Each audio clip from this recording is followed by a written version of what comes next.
क्या एक पूरे वंश का भाग्य युद्ध या विजय से नहीं, बल्कि एक रहस्यमय पवित्र नदी के किनारे हुई एक अनोखी मुलाकात से तय हो सकता है। हस्तिनापुर के राज्य में पावन गंगा के तट पर राजा शांतनु का शासन था। एक ऐसा पुरुष जिसकी बुद्धि, करुणा और कोमल शक्ति के लिए उसकी प्रजा उसे पूजती थी। उसकी देखरेख में धरती हरी भरी थी, प्रजा सुखी थी। परंतु उस भव्य राजमहल में भी शांतनु का हृदय एक गूढ़ उदासी से भरा था। अपनी सारी महानता के बावजूद वह जीवन संगिनी की तलाश में अकेला था, जिससे वह अपना प्रेम और जीवन बांट सके। रात दर रात महल की शांति में शांतनु एक ऐसी आत्मा के लिए तरसता रहा, एक ऐसा प्रेम जो स्वयं गंगा जितना गहरा और पवित्र हो। एक भाग्यशाली संध्या, जब सोने जैसी धूप गंगा की लहरों में घुल रही थी, शांतनु नदी के किनारे भटक रहे थे।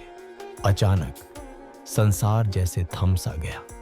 गंगा की गहराइयों से एक दिव्य नारी प्रकट हुई। उसकी आंखें तारों सी चमकती थीं। उसकी मौजूदगी में अनोखी कृपा और रहस्य था। शांतनु पहली ही नजर में मंत्रमुग्ध हो गए।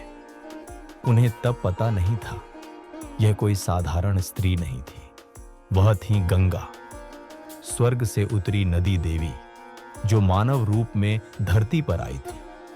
उसकी मुस्कान में युगों के रहस्य छुपे थे और उसकी चुप्पी में भाग्य का भार। अपना आश्चर्य छुपा न सके, शांतनु ने श्रद्धा से पूछा, क्या आप मेरी रानी बनेंगी?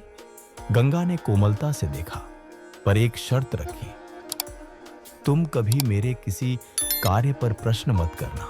जो भी करूं उसे मत पूछना। यदि तुमने कभी मुझसे प्रश्न किया तो मैं तुरंत तुम्हें छोड़ दूंगी।